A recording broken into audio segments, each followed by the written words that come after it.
The greatest lie ever told in the wizarding world was not forged in the shadows by a dark lord, but bathed in the golden light of a headmaster's office, crafted by a smiling old man with twinkling blue eyes and a penchant for lemon drops. We have all been conditioned to see Albus Dumbledore as the ultimate benevolent protector, the omniscient grandfather figure who stood as an impenetrable shield between a vulnerable orphan and the most terrifying dark wizard of the age. But what if that shield was actually a crucible? What if the safety of Hogwarts was merely an illusion, a carefully constructed terrarium designed not to protect Harry Potter, but to forge him into a weapon? When we strip away the comforting warmth of the Great Hall and the whimsical magic of the castle, a chilling truth begins to emerge from the cold stone walls. Dumbledore was never a reactive guardian. He was a ruthless, calculating Grand Master playing a multi-dimensional game of wizarding chess, and from the very moment he left a sleeping infant on the frozen doorstep of Privet Drive, he was already orchestrating the boy's entire existence toward one singular, inevitable sacrifice. To understand the sheer magnitude of this psychological manipulation, we must return to the very beginning, to a time when the stakes were supposedly low and the adventures felt like child's play.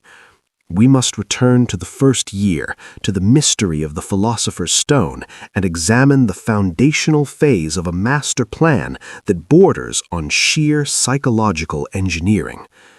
Think about the Mirror of Erised. Why was it left sitting in a random, abandoned classroom, easily accessible to a wandering 11-year-old boy roaming the corridors at night? It was not an oversight by the most brilliant wizard alive. It was the bait. Dumbledore needed to look into the deepest, most desperate corners of Harry's soul. He needed to know if the boy craved power, glory, or revenge. When Harry stared into the cold glass and saw only his lost family standing shoulder to shoulder with him in silent solidarity, Dumbledore received his answer. The boy was pure of heart. He did not seek dominance, he sought love. But knowing a child's heart is not enough when that child is destined to face the darkest sorcerer in history. Dumbledore needed to test Harry's mettle, his raw courage, and his ability to push forward when common sense screamed for him to run. This brings us to the most glaring paradox of that first year. The defenses guarding the Philosopher's Stone were supposedly designed to keep out Lord Voldemort, a wizard of unfathomable power and terrifying intellect. Yet what were these defenses? A simple locking charm easily bypassed by a first-year student? A cavernous room full of flying keys that required a seeker to catch them? A giant crumbling chessboard that demanded tactical sacrifice, conveniently perfectly suited for Ron Weasley?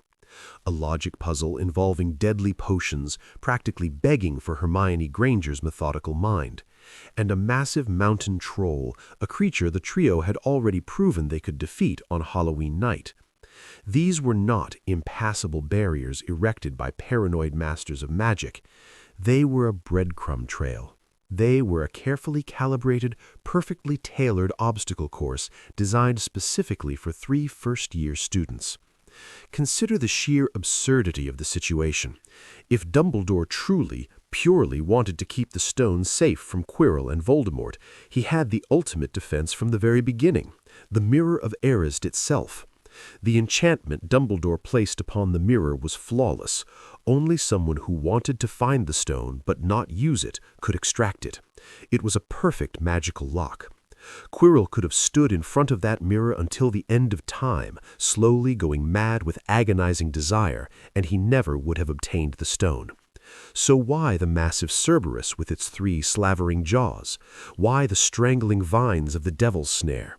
Why the elaborate theatrical production hidden beneath the trapdoor?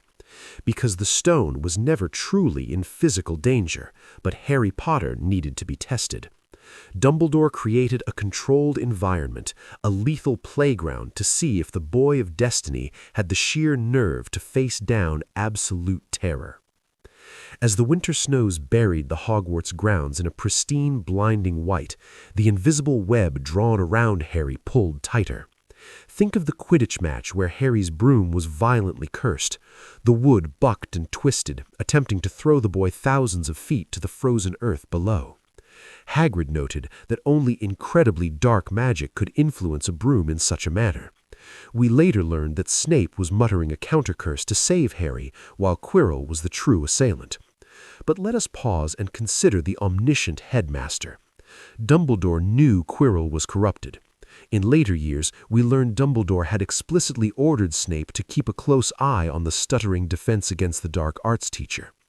Dumbledore sat in the stands that day, his ancient eyes observing the struggle in the sky.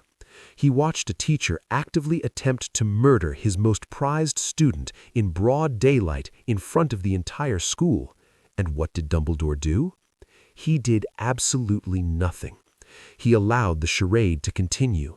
He allowed Quirrell to remain in his post, teaching children, plotting murder, and wandering the halls, all because removing the threat prematurely would ruin the perfect testing ground he had constructed for Harry. Dumbledore was perfectly willing to risk the lives of the student body, to subject them to the presence of a mountain troll crashing through the dungeon corridors, just to see how Harry would react under the pressure of mortal peril. Even the way information was leaked to the children reeks of a tightly controlled narrative. Hagrid, the lovable, fiercely loyal gamekeeper, just so happens to take Harry to Gringotts on the exact day the stone is moved. He just so happens to let slip the name Nicholas Flamel. He just so happens to reveal how to put a three-headed dog to sleep. We are led to believe Hagrid is merely clumsy with secrets, but Dumbledore knows Hagrid better than anyone. He knew exactly what he was doing by placing Hagrid at the center of this information web. And what about Dumbledore's opening speech at the start-of-term banquet? He explicitly announces that the third-floor corridor is out of bounds to anyone who does not wish to die a very painful death. In a school full of curious, rebellious adolescents, that is not a warning. It is a neon sign. It is an open invitation to explore. If you truly want to keep students out of a deadly corridor, you place a ward that prevents entry, an age line, or a charm that repels them. You do not issue a dramatic, tantalizing challenge. Throughout the entire year, Dumbledore watched from the shadows as Harry pieced together the clues. He stepped in only to provide the exact right tool at the exact right moment, such as gifting Harry the invisibility cloak on Christmas morning, a priceless artifact that practically guaranteed the boy would wander the castle unseen.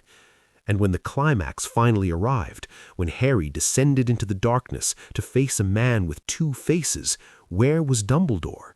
Conveniently lured away by a fake owl to the Ministry of Magic? A man who can instantly travel anywhere, who is practically omniscient within his own castle walls, somehow fell for a simple ruse, leaving the 11-year-old to face the Dark Lord alone. When Dumbledore later speaks to Harry in the hospital wing, there is a distinct note of pride in his voice. He does not reprimand Harry for nearly getting himself and his friends killed. He glows with a quiet, almost childlike satisfaction. Harry had not just survived the test, he had exceeded every expectation. He had proven he was willing to fight even when victory seemed impossible. Dumbledore had his champion.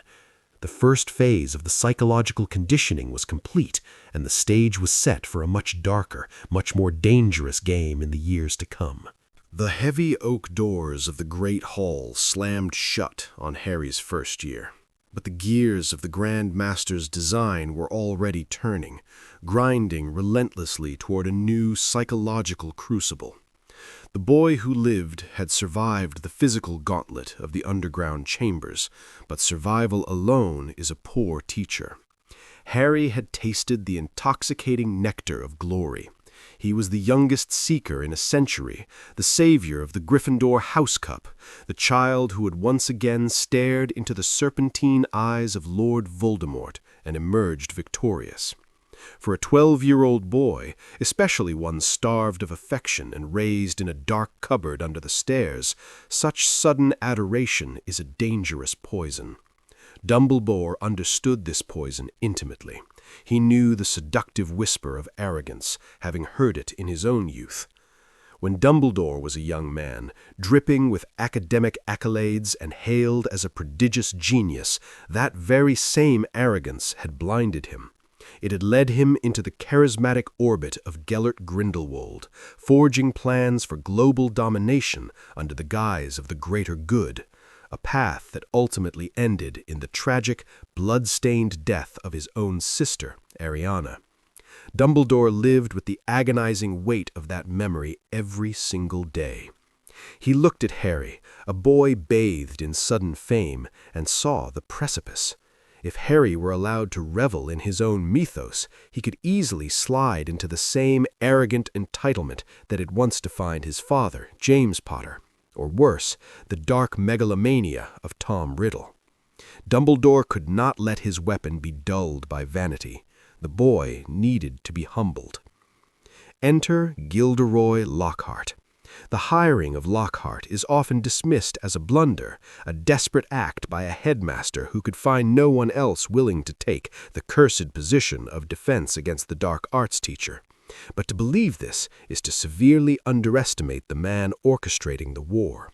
Lockhart was not a mistake. He was a deliberately placed mirror, a grotesque, walking caricature of what Harry could become if he allowed his ego to swell unchecked. Imagine the suffocating stench of Lockhart's sickeningly sweet lavender perfume lingering in the stone corridors. Visualize the walls of the classroom plastered with moving portraits of the professor's own gleaming, impossibly white teeth. Dumbledore knew exactly who and what Lockhart was. He knew the man was a dangerous fraud, whose only real magical talent was erasing the memories of far braver witches and wizards. Yet the headmaster willfully subjected his entire student body to a year of profound academic incompetence. It was an act of staggering irresponsibility, but in Dumbledore's calculus, the collateral damage to the student's education was an acceptable price to pay for Harry's psychological conditioning. Every time Lockhart dragged Harry to the front of the class to reenact some fabricated triumph, every time he forced the boy to sign fan mail or offered unsolicited advice on handling fame, Dumbledore was pulling the strings. He was forcing Harry to feel the sheer, skin-crawling revulsion of unchecked narcissism. He was teaching Harry that true power lies in humility, in bearing the burden of leadership only because one must, not because one seeks the spotlight. But breaking the boy's ego was only one facet of the second year's curriculum. The darker, far more terrifying reality of their world was creeping into the castle through the ancient plumbing. The Chamber of Secrets had been opened. While Dumbledore may not have planned for the basilisk to awaken, a master strategist never wastes a crisis. The petrifications, the blood written on the walls, the creeping paranoia freezing the blood of the student body, all of it served to accelerate Dumbledore's second, far more vital objective, the preservation of Harry's soul. Dumbledore knew that Voldemort's fundamental flaw, his ultimate weakness, was his mutilated, fragmented soul. To defeat such an anomaly, Harry's spirit had to remain absolutely pristine, whole, and uncorrupted by the ultimate act of dark magic, murder. Dumbledore had to teach a boy destined for war how to fight lethally dangerous enemies without ever becoming a killer himself. This objective crystallized in a single, perfectly orchestrated event, the Dueling Club. Consider the sheer improbability of the scenario. Severus Snape, a man simmering with bitter resentment, a master of the dark arts who loathed Lockhart with every fiber of his being, somehow agreed to act as the buffoon's assistant on a raised golden platform in the Great Hall. Snape would never volunteer for such a humiliating spectacle. He was ordered to be there by Dumbledore. The headmaster needed Harry to witness a very specific piece of magic, executed perfectly. As the silver stars painted on the midnight blue ceiling glittered indifferently above, Snape stepped forward. The contrast between the two men was stark, the flamboyant peacock and the lethal coiled serpent. When Snape slashed his wand through the air and roared the incantation, the resulting flash of dazzling scarlet light blasted Lockhart off his feet and threw him against the wall. Expelliarmus, the disarming charm. This was no random spell choice. Snape, arguably the most lethal duelist in the castle, chose a defensive spell that merely removes the opponent's weapon. Dumbledore engineered this entire farce just so Harry would learn that one specific incantation. Expelliarmus was both offensive and defensive. It ended a confrontation instantly, neutralizing the threat without shedding a single drop of blood. It was the spell of mercy. Dumbledore was planting a seed in the boy's mind, a psychological reflex that would eventually define Harry's entire approach to combat. By teaching him to disarm rather than destroy, Dumbledore was ensuring that even in the heat of battle, Harry would never tear his own soul.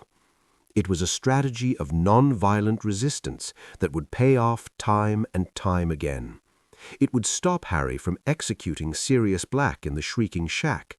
It would stay his hand against Peter Pettigrew, sparing the miserable traitor's life and creating a life debt that would eventually save Harry from the silver hand of death.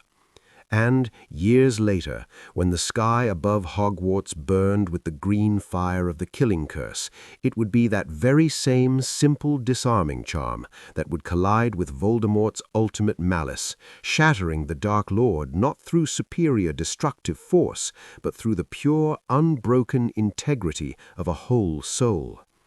Dumbledore was not just teaching a class, he was writing the ending of the war, spell by spell.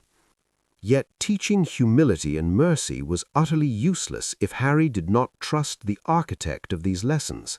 The final piece of the second year's puzzle was securing Harry's absolute, unwavering loyalty. Dumbledore knew the boy respected him, saw him as the greatest wizard of the age, but respect is not devotion. Devotion is forged in the fires of shared trust and mutual defense. And Dumbledore noticed the cracks. When Harry began hearing the chilling, disembodied whispers of the basilisk echoing through the stone walls, he chose silence.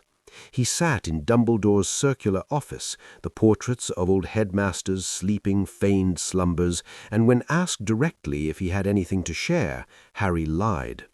That lie must have sent a cold shiver down Dumbledore's spine.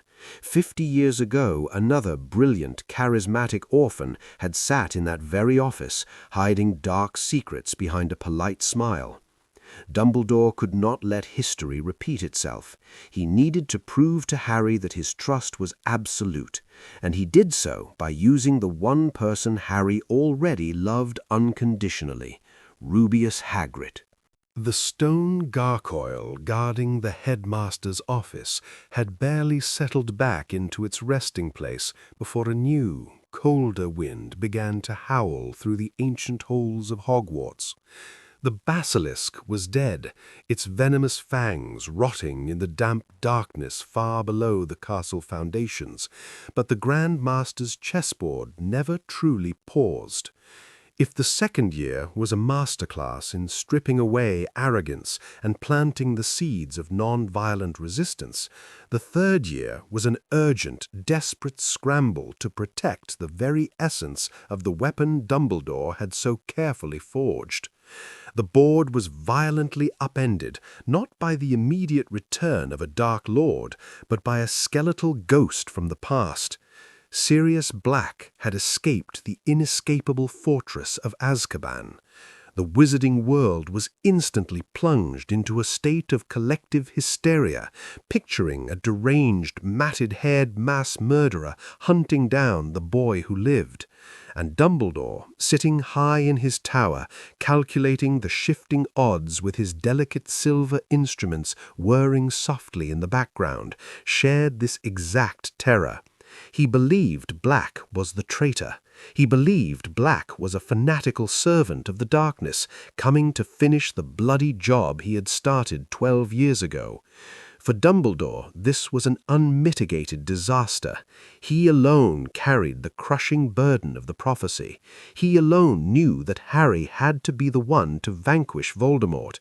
If Sirius Black managed to slip through the cracks and murder the boy prematurely, the entire magical world would be doomed to an eternity of ash and suffering.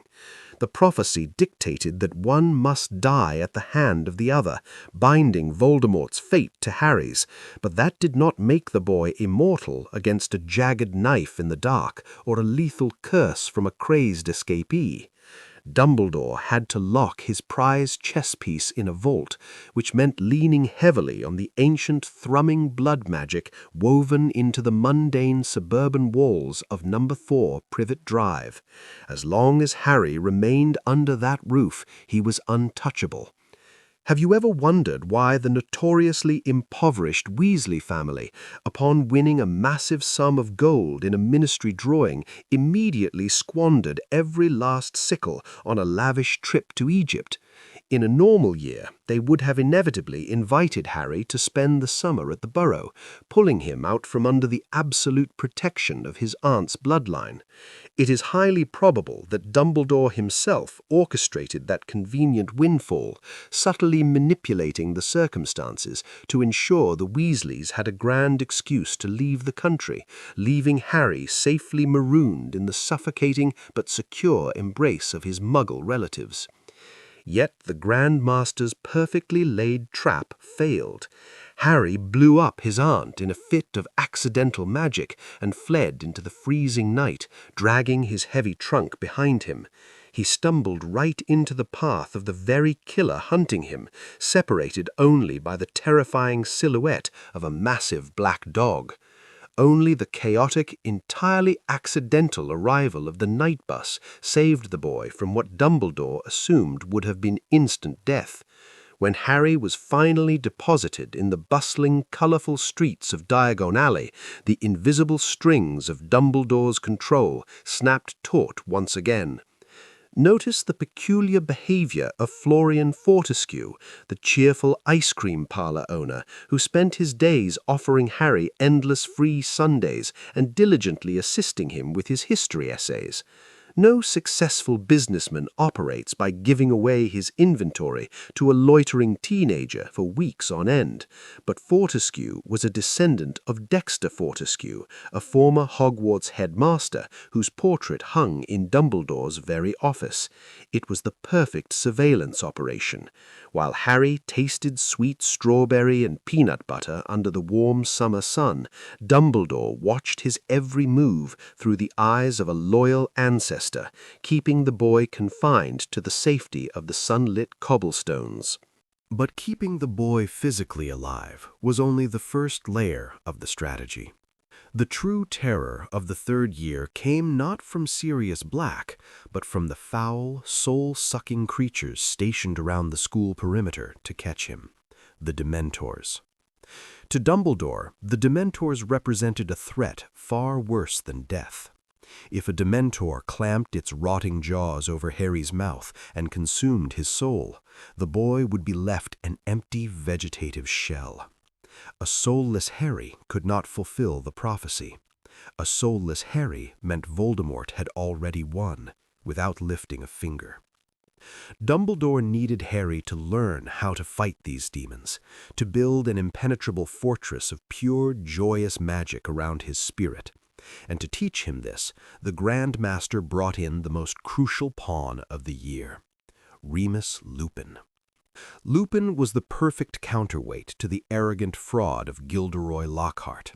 Where Lockhart was glamorous, wealthy, and fundamentally hollow, Lupin was impoverished, marginalized, and possessed a heart of pure gold. Dumbledore hired a werewolf not just because he was a competent teacher, but because he was a living lesson in the intrinsic value of the human soul. The wizarding world treated Lupin as a monster, a dark creature to be shunned and feared. Yet he was kind, patient, and deeply empathetic. Dumbledore needed Harry to see that true monsters are not defined by their afflictions or their societal standing, but by the choices they make. He needed Harry to understand the supreme sanctity of innocence. This philosophy was brutally hammered home through the seemingly trivial subplot of Buckbeak the Hippogriff. When Draco Malfoy provoked the beast and suffered a minor scratch, Dumbledore could have easily intervened. He was the supreme mugwump of the International Confederation of Wizards, the chief warlock of the Wizengot. He could have swatted away the Ministry's execution order with a single wave of his hand. Instead, he allowed the farcical trial to proceed, allowing the executioner to sharpen his axe on the Hogwarts rounds. Why? Because Harry needed to experience the searing, agonizing injustice of an innocent creature being put to death for a crime it did not truly commit. Dumbledore orchestrated the time paradox, deliberately guiding Harry and Hermione to save the beast, instilling in them the profound moral lesson that saving the innocent is a far higher calling than punishing the guilty. That single lesson bore fruit in the most critical moment of the year, deep within the crumbling walls of the Shrieking Shack. When the truth was finally revealed, when Sirius Black was vindicated and the miserable, shivering form of Peter Pettigrew was dragged into the moonlight, the urge for vengeance was intoxicating. Sirius and Lupin raised their wands, fully prepared to obliterate the man who had sold James and Lily Potter to the Dark Lord, but Harry stepped in front of the rat. He did not do it because Pettigrew deserved mercy. He did it because he had internalized Dumbledore's silent teachings. He refused to let his father's two best friends shatter their own souls by becoming murderers. He chose to spare the guilty to preserve the spiritual integrity of the innocent. In doing so, Harry Potter locked his own soul into a state of pristine wholeness, unknowingly preparing himself for the apocalyptic trials to come, and unwittingly chaining Peter Pettigrew to a magical life debt that would one day turn the tide of the entire war. The Grand Master had played his hand perfectly. The Grand Master had secured the boy's soul, anchoring it with the heavy golden chain of mercy. But a pure soul alone cannot win a war if the mind does not comprehend the sheer scale of the battlefield. For 3 years, Dumbledore had kept Harry Potter confined within a meticulously curated terrarium. The boy's entire understanding of the magical universe was restricted to the ancient stone corridors of Hogwarts, the crackling warmth of the Gryffindor common room, and the occasional heavily supervised excursion to a bustling cobblestone alleyway. Harry had fought desperately for his own life, he had bled for his closest friends, and he had soared through the air to defend the honor of his house. But the Dark Lord was not a local threat. Voldemort was a global plague. If Harry was to ultimately march into the shadows of the forest and offer his life as a willing, silent sacrifice, he could not do it merely to save a handful of classmates. He needed to understand that the fate of the entire wizarding world rested upon his narrow shoulders. The chessboard had to expand. The 4th year marked the terrifying pivot in Dumbledore's grand strategy, the brutal globalization of the conflict. The execution of this phase began far from the castle walls, in the cramped, chaotic warmth of the Weasley household. The burrow was a haven for Harry, a place of unconditional love and loud, clattering breakfasts, but it was also a place of crushing financial strain. Arthur Weasley, a low-ranking ministry official with a whimsical fascination for Muggle artifacts, was a profoundly good man, but he was not a man of means. Yet, miraculously, as the summer drew to a close, Arthur presented his family with the impossible: tickets to the Quidditch World Cup. And not just any tickets. These were top box seats, the most exclusive, astronomically expensive vantage point in the entire stadium. The official narrative presented to the family was charmingly simple. Ludo Bagman, the charismatic head of magical games and sports, had gifted them to Arthur as a token of immense gratitude for quietly resolving a minor issue with a magically altered lawnmower. But pull back the velvet curtain, and the narrative collapses under the weight of its own glaring absurdity. Ludo Bagman was a man drowning in a lethal ocean of gambling debts. He owed a staggering fortune to a syndicate of ruthless, unforgiving goblins. Those top-box tickets were worth their weight in solid gold.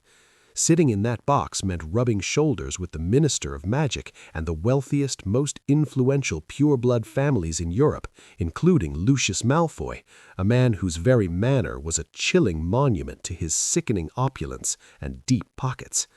Why on earth would a desperate, debt-ridden addict hand over a small fortune in tickets for a trivial favor? He wouldn't. He couldn't afford to. Unless, of course, a quiet ancient wizard with unlimited resources and a vested interest in the Weasleys' houseguest intervened. Dumbledore had spent the previous months working intimately with Bagman to orchestrate the upcoming Triwizard Tournament. It is the only logical conclusion. Dumbledore subsidized those tickets. He orchestrated the quiet transaction because it was absolutely imperative that Harry Potter attended that match. If Harry did not go with the Weasleys, he would have remained rotting in the Muggle world, entirely isolated from the monumental shifts occurring in magical society. Dumbledore needed Harry in that top box. He needed the boy to look down upon the roaring, vibrating stadium of 100,000 witches and wizards from every corner of the globe. He needed Harry to witness the breathtaking diversity, the vibrant, pulsing life of the international magical community. He had to show the boy the sheer magnitude of the world he was being molded to protect. But the Grand Master knew that showing Harry the glittering beauty of the world was only half the lesson. To forge a true savior, one must also expose them to the abyss.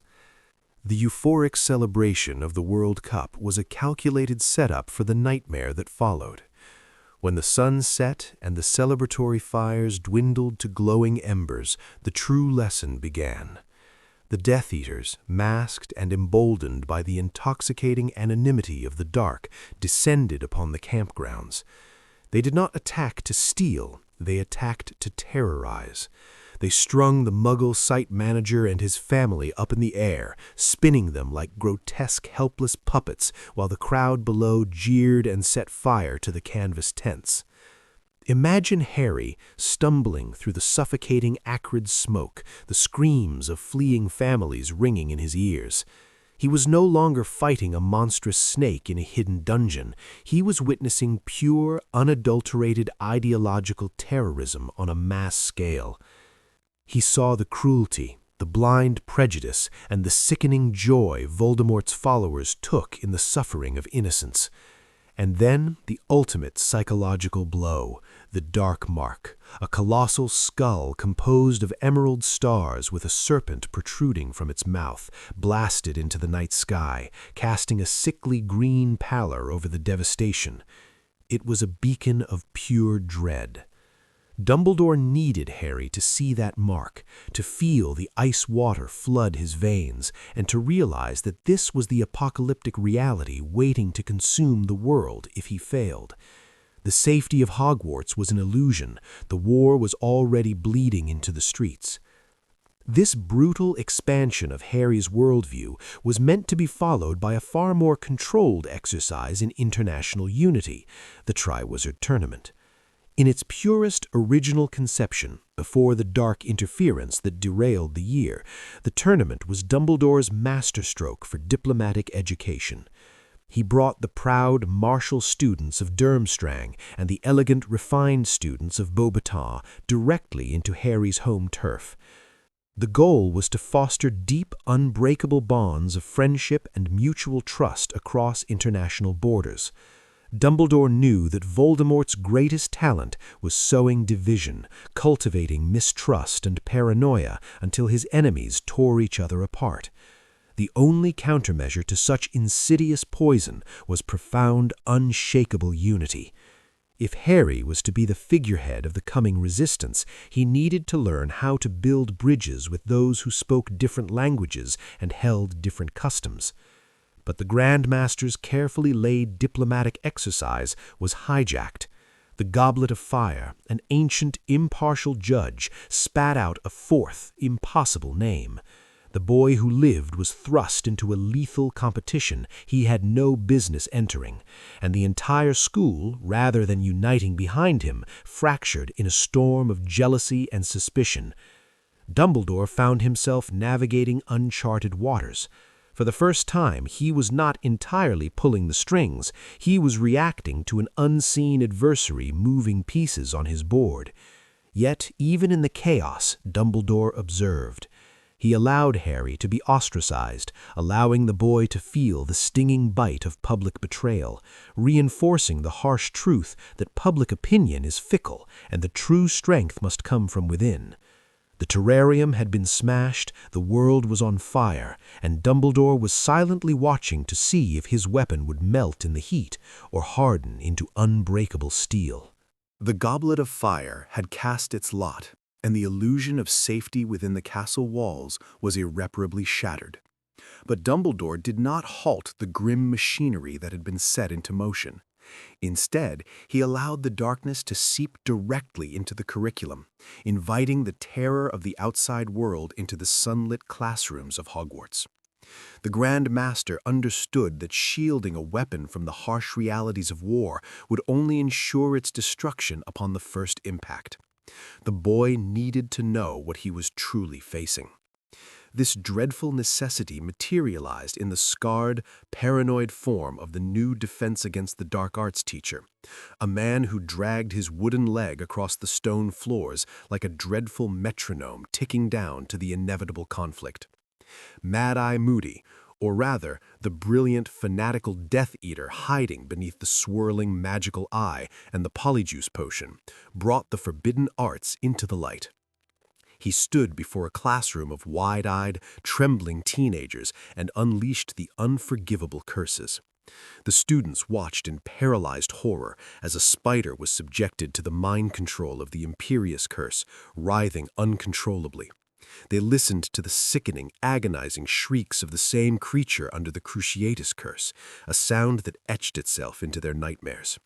And finally, they witnessed the blinding flash of green light, the sudden, absolute cessation of life that was the killing curse.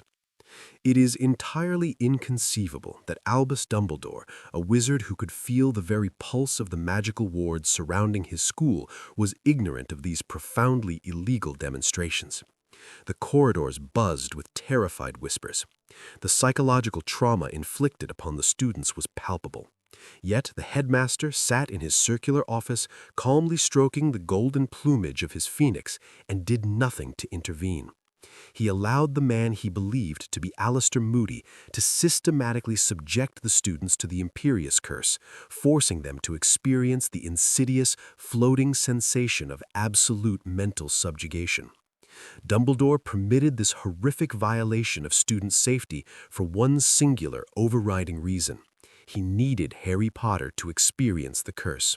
He needed the boy to feel the creeping, seductive whisper commanding him to submit. And he needed to see if Harry possessed the sheer, unbreakable willpower to fight back. When Harry stood in that classroom, his mind wiped blank and echoing with the command to jump onto a desk, a miraculous thing happened. A voice deep within his own consciousness rebelled. He fought the control, his knees buckling as he crashed to the stone floor, fighting a desperate internal war. Dumbledore knew, perhaps from observing Harry's deepest desires in the Mirror of Erised years prior, that the boy possessed a formidable spirit. But theory had to be tested in practice. When Voldemort inevitably returned, his first tactic would be to blanket the magical world in the Imperious Curse, turning friends into assassins and neighbors into spies. Harry had to be inoculated against mind control, and Dumbledore was perfectly willing to use a seemingly rogue teacher to administer the bitter vaccine. But raw willpower in the face of dark magic was only a tactical advantage. Dumbledore also needed Harry to understand the psychological fragility of the enemy. He needed the boy to witness the cowardice, the betrayal, and the fundamental lack of loyalty that rotted the core of Voldemort's inner circle. This profound lesson was delivered not in a classroom, but through the swirling silver depths of a pensieve. Dumbledore, a man who calculated every spoken word and every deliberate silence, did not accidentally leave the door to his private memories ajar.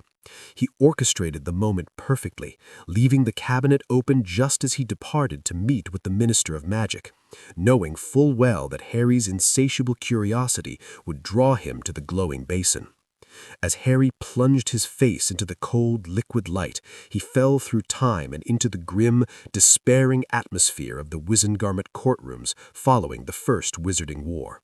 Harry watched from the shadows as Igor Karkaroff, a man who now walked the halls of Hogwarts as a visiting headmaster, desperately bartered for his freedom by screaming the names of his fellow Death Eaters. He witnessed the pathetic, self-serving betrayals that shattered any illusion of a unified dark brotherhood. He saw Ludo Bagman, the charismatic organizer of the tournament, tried for passing information, demonstrating how easily naive individuals could be swept up in the currents of terror. And most devastatingly, Harry watched the trial of Barty Crouch Jr. He saw a respected, rigid ministry official disown his own screaming, terrified son, consigning the boy to the living death of Azkaban. Dumbledore guided Harry through these memories to impart a crucial truth. The forces of darkness are bound only by fear and self-interest. The moment the tide turns, they will devour each other. It was a stark contrast to the unbreakable bonds of love and loyalty Dumbledore was cultivating within Harry, reinforcing the idea that unity was their only true weapon against a fractured, selfish enemy. Yet all Dumbledore's meticulous planning, all of his carefully constructed trials and orchestrated lessons paled in comparison to the seismic revelation that concluded the fourth year. The tournament ended in blood and terror. The portkey transported Harry not to victory, but to a dark, overgrown graveyard, where the nightmare finally clawed its way back into physical reality. Cedric Diggory was murdered, a piece of collateral damage in a cosmic game he never understood.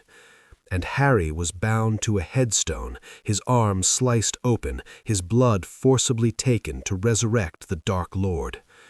When Harry miraculously escaped and collapsed in the headmaster's office, trembling, traumatized, and recounting the horrors of the graveyard, he delivered the most important piece of information Dumbledore would ever receive. Harry spoke of the ritual, the bone of the father unknowingly given, the flesh of the servant willingly sacrificed, and the blood of the enemy forcibly taken. When Harry uttered those words, a fleeting, almost imperceptible expression crossed Dumbledore's ancient face. For a fraction of a second, Harry thought he saw a gleam of triumph in those bright blue eyes. It was a terrifying, paradoxical reaction to the news that the most evil wizard in history had returned to full power. But that gleam of triumph was the pivot upon which the entire war turned. Dumbledore already knew the devastating truth that Harry himself was a Horcrux, an unintended vessel holding a fragment of Voldemort's mutilated soul. He knew that to destroy the Dark Lord, the vessel had to be destroyed. He had spent 4 years raising the boy like a pig for slaughter, molding him into a martyr who would willingly walk into the abyss. But in that office, surrounded by whirring silver instruments and the heavy silence of grief, Dumbledore realized the monumental arrogance of Voldemort's error. By taking Harry's blood into his own veins, Voldemort had tethered Harry to life. He had inadvertently created a reverse Horcrux, a magical anchor that ensured Harry could not truly die as long as Voldemort lived. The prophecy demanded a sacrifice, and Dumbledore finally saw the narrow, almost invisible path where the boy might actually survive it. The Grand Master had found his winning move, but it required a level of secrecy and manipulation so profound that it would isolate Harry from everyone he loved, setting the stage for the darkest and most grueling years of the psychological war. The gleam of triumph in the headmaster's eye was the spark that ignited the most agonizing, isolating year of Harry's life. Having realized the boy was an unintended vessel tethered to life by the Dark Lord's own blood, Dumbledore immediately changed the rules of engagement. The warm, guiding hand was abruptly withdrawn, replaced by a cold, impenetrable wall of silence.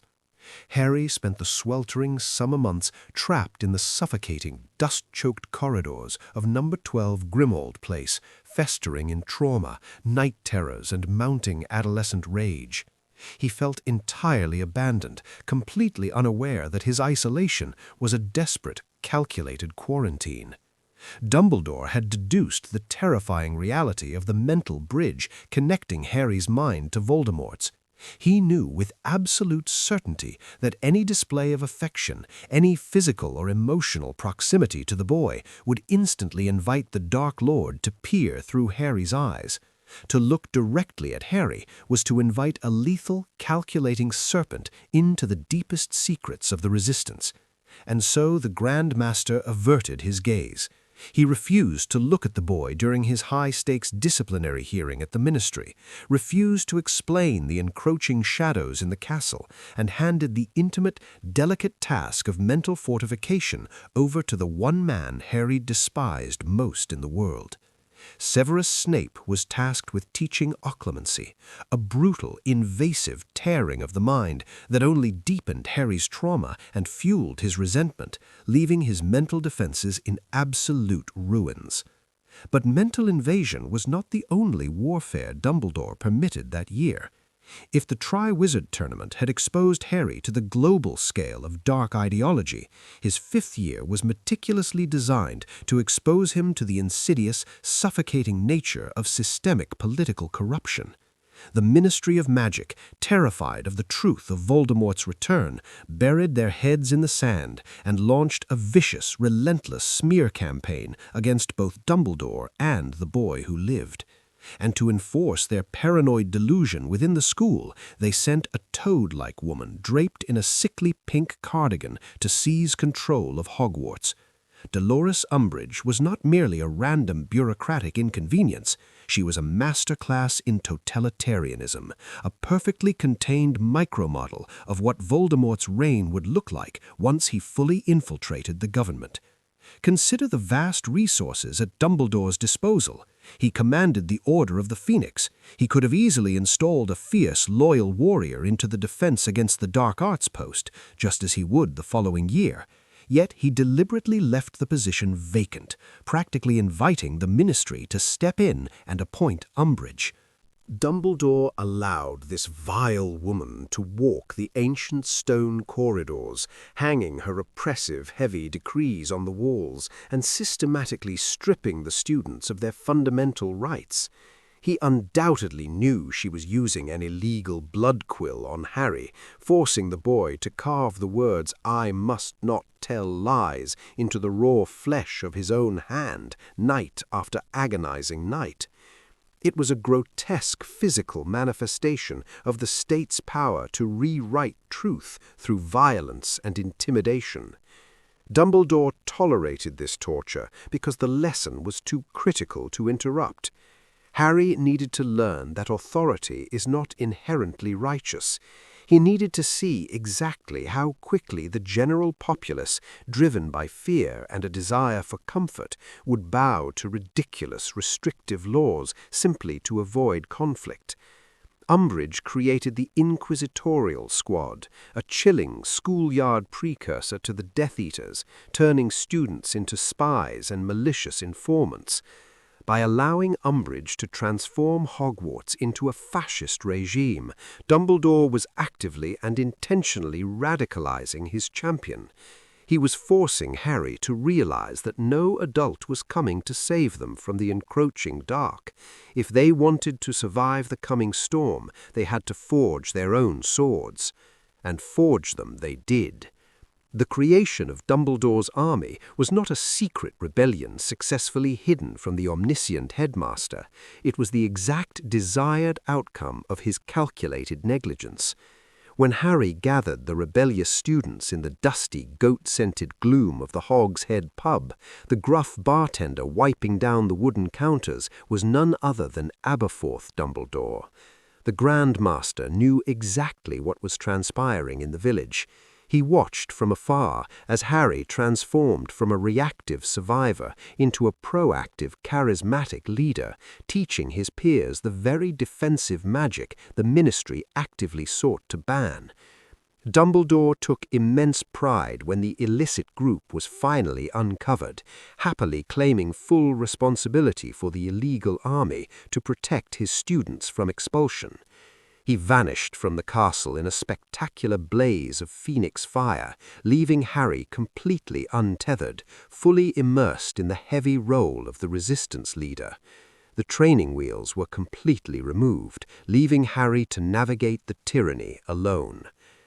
Yet the Grand Master's elaborate plan possessed a fatal flaw, one born not of cold, mechanical calculation, but of the very human frailty he so often preached against. Dumbledore cared too much. His growing love for the boy clouded his pristine judgment, preventing him from sharing the crushing weight of the prophecy when he should have. This silence, born of a tragic desire to protect Harry's fleeting, fragile youth, proved disastrous. Voldemort brilliantly exploited the void of information, planting a false, agonizing vision in Harry's mind that lured the boy directly into the cold bowels of the Department of Mysteries. The ensuing chaotic battle resulted in the tragic death of Sirius Black, a devastating blow that shattered Harry's heart into 1,000 irreparable pieces. But amidst the shattering glass, the crumbling stone, and the whispering veil of death, a crucial psychological victory was secured. When Voldemort attempted to fully possess Harry's body in the center of the Ministry atrium, wrapping his mutilated essence around the boy's mind, he collided with the sheer blinding agony of Harry's grief and his boundless love for his fallen godfather. The Dark Lord's fragmented soul could not withstand the searing purity of a heart capable of such profound, devastating sorrow. The possession was physically and spiritually unbearable. Voldemort fled the boy's mind in absolute agony, leaving Dumbledore with a critical piece of strategic knowledge. Voldemort would never again attempt to breach Harry's thoughts. The mental link was effectively sealed by the Dark Lord's own terror of love. The new, impenetrable barrier between their minds meant Dumbledore could finally speak. In the shattered aftermath of the battle, surrounded by the ticking and whirring of ruined magical instruments in his darkened office, the old man sat before the weeping, enraged teenager and confessed everything. He revealed the dusty, shattered prophecy. He explained with heavy sorrow that neither can live while the other survives. He laid the ultimate, suffocating burden square upon the boy's shoulders, stripping away the very last remnants of his childhood innocence. Harry finally understood that his entire life was a countdown to a lethal, unavoidable confrontation. But even in this moment of profound vulnerability and alleged total honesty, Dumbledore was still masterfully playing the game. He told Harry the truth, but he deliberately did not tell him the whole truth. He withheld the agonizing, world-altering reality that Harry was a Horcrux, and he heavily guarded the secret that a treacherous, near-impossible path to survival might actually exist. The Grand Master had brought his strongest pawn to the edge of the board, meticulously preparing him for the final, bloody promotion, ensuring the boy would march toward his death, believing it was the only way to save the world. The shattered glass of the prophecy sphere had barely been swept from the floors of the Department of Mysteries before Albus Dumbledore initiated the most extraordinary and counterintuitive phase of his entire Grand Master strategy. For 5 years he had operated as a shield, a distant deity, and a silent manipulator. But as the 6th year dawned and the wizarding world finally woke up screaming to the reality of a second war, Dumbledore's approach radically shifted. The most fascinating aspect of this penultimate chapter in his design was defined not by the grand sweeping actions he took, but by the agonizing, deliberate things he chose not to do. He was a man living on borrowed time, his right hand blackened and dead from a cursed ring, his own death already meticulously scheduled. Yet he did not spend his final months aggressively hunting down the remaining fragments of Voldemort's soul. Instead, he retreated into the shadows of memory, pulling the strings of Harry's destiny with such subtlety that the boy never even felt the tug. The Grand Master understood a fundamental law of warfare that the Dark Lord, in his boundless arrogance, entirely ignored. To defeat an immortal enemy, you must first dissect the psychology of the man he used to be. Voldemort was a creature of terrifying power, but he was also a victim of his own crippling myopia. He consistently won the immediate battles, only to spectacularly lose the overarching wars because he fundamentally refused to understand his adversaries. He found the Philosopher's Stone, only for it to be destroyed. He opened the Chamber of Secrets, only to lose a precious piece of his soul to a basilisk fang. He regained his physical form, only to be humiliated in a duel by a teenager. And he finally lured Harry to the Ministry, only to expose his return to the entire world and lose the very prophecy he sought. Voldemort believed he understood Harry Potter. He believed, as he would later boast in the haunted woods of the Forbidden Forest, that Harry's fatal flaw was his bleeding heart. The Dark Lord was convinced that Harry would surrender out of a pathetic, weak guilt for the people dying on his behalf. He could not comprehend, and would never comprehend, the pure, transformative power of willing self-sacrifice. Dumbledore was absolutely determined to ensure Harry did not make the same fatal miscalculation regarding his enemy. He devoted his final year of life to giving Harry a masterclass in the psychological profiling of a magical psychopath. Together they plunged into the swirling, silvery depths of the Pensieve, leaving the warm confines of the headmaster's office to walk amongst the ghosts of Tom Riddle's past. Dumbledore did not just show Harry the mechanics of Horcruxes, he showed him the deep, festering wounds of Voldemort's origin.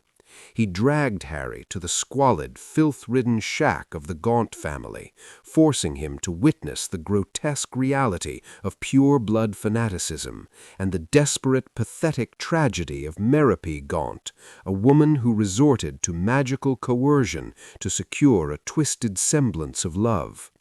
He took Harry to the cold, sterile, joyless rooms of the Muggle orphanage, where a young, deeply alienated boy collected stolen trinkets from the children he tormented, treating mundane objects as trophies of his burgeoning dominance. And Dumbledore showed Harry the Hogwarts years, where a brilliant, handsome orphan finally found a home, yet remained entirely isolated. viewing the ancient castle not as a place of learning, but as a monument to his own perceived grand destiny. These excursions into the past were not mere history lessons. They were the key to dismantling Voldemort's perceived immortality. Dumbledore was teaching Harry to recognize the Dark Lord's supreme vanity. By understanding that Tom Riddle was a hoarder of significance, a boy who desperately craved belonging and validation from the magical elite, Harry learned how to hunt him. He learned that Voldemort would never hide his torn soul in an old boot or a discarded tin can. He would seek out objects of legendary historical resonance. He would hide them in places that validated his superiority, like the impenetrable vaults of Gringotts or the ancient secret-laden corridors of Hogwarts itself. Dumbledore likely already knew, or at least strongly suspected, the locations and identities of these Horcruxes. He had, after all, already orchestrated his own demise with Severus Snape and possessed a vast network of intelligence. But he deliberately chose not to find them all himself. He needed Harry to internalize the logic of the enemy, to understand the arrogant, predictable patterns of Voldemort's mind, so that the boy could finish the hunt long after Dumbledore was buried in a white marble tomb. This transfer of psychological insight, however, was accompanied by a ruthless campaign of omitted truths. Dumbledore knew exactly what was required for Harry to truly survive the impending apocalypse, and the key to that survival was absolute, crushing ignorance. Remember the gleam of triumph in Dumbledore's eye 2 years prior when he realized Voldemort had used Harry's blood to resurrect himself. Dumbledore knew then that the boy had a chance to live, that the blood tie acted as a bizarre, dark tether to the mortal realm. But if Harry knew this, if he walked into the Forbidden Forest with even a sliver of hope that he might wake up, the magic of the sacrifice would be nullified. To be the true master of death, as Dumbledore later explained in the ethereal sunlit limbo of King's Cross, one must not seek to run from death, conquer it, or trick it. One must willingly accept it. The sacrifice had to be genuine, born of pure despair and unconditional love for those left behind. Therefore, Dumbledore had to actively hide the promise of dawn to ensure Harry walked bravely into the pitch-black night. To maintain this necessary illusion, Dumbledore withheld 3 world-shattering secrets from his champion. He did not tell Harry that Severus Snape had loved Lily Potter with a fierce, enduring devotion that defined his entire existence. He did not tell Harry about the existence of the Deathly Hallows, knowing the boy's hot-headed nature might tempt him to seek ultimate power rather than ultimate sacrifice. And, most brutally, he did not tell Harry that he himself was a Horcrux. When Harry stood in the astronomy tower and desperately questioned Dumbledore about his unwavering trust in Snape, the headmaster hesitated. It was an agonizing moment of internal warfare. He knew Harry deserved the truth about his parents, about the man who had overheard the prophecy. But Dumbledore had learned from his mistakes at the Ministry. He knew he cared too much, and he knew that sharing the truth in that moment would not save Harry's life. It would only compromise the intricate, deadly trap he had laid for Voldemort. If Harry knew Snape was truly loyal, the entire double-agent operation would collapse. Voldemort, the most accomplished Legilimens alive, would eventually tear the truth from Harry's mind, realize Snape was a traitor, and uncover the fact that Dumbledore's impending murder was nothing but a choreographed suicide. The Dark Lord would then understand that striking Harry was tantamount to striking himself. Dumbledore could not risk Voldemort changing his strategy. He needed the Dark Lord to believe he was in absolute control. He needed Snape to be the one to cast the killing curse, securing Voldemort's unshakable trust, allowing Snape to secretly protect the students of Hogwarts and orchestrate the final delivery of Gryffindor's sword from the shadows. Dumbledore sacrificed his own life, his own reputation, and the relationship with the boy he loved like a son, all to ensure the Grand Master's board was perfectly set for a game that would be played from beyond the grave. The physical death of Albus Dumbledore was not the cessation of his grand strategy, but rather the explosive catalyst for its final, most devastating phase. When the broken body of the headmaster fell from the lightning-struck tower, the wizarding world plunged into immediate, suffocating despair. They believed the ultimate protector had been vanquished, the greatest light extinguished by the encroaching dark. But the Grand Master was never truly gone. He had merely transitioned from an active player on the board to the invisible hand guiding the remaining pieces from beyond the veil. The sheer audacity of his post-mortem orchestration is staggering, requiring a level of foresight that borders on the supernatural. It began with a seemingly mundane legal document, his last will and testament. When the Minister of Magic, a man desperately clawing for control in a crumbling society, read those final bequests, he saw only a collection of eccentric, sentimental trinkets. He could not comprehend that he was unwittingly activating the final fail-safes of a war he barely understood. Dumbledore left Harry Ronald Weasley an instrument to find his way back from the dark, a literal and metaphorical guiding light. He left Hermione Granger a book of ancient fairy tales, holding the map to the ultimate magical artifacts.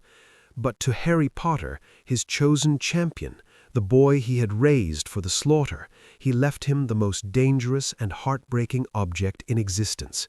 He left him the Resurrection Stone, hidden deep within the golden shell of a snitch captured in a long-forgotten Quidditch match.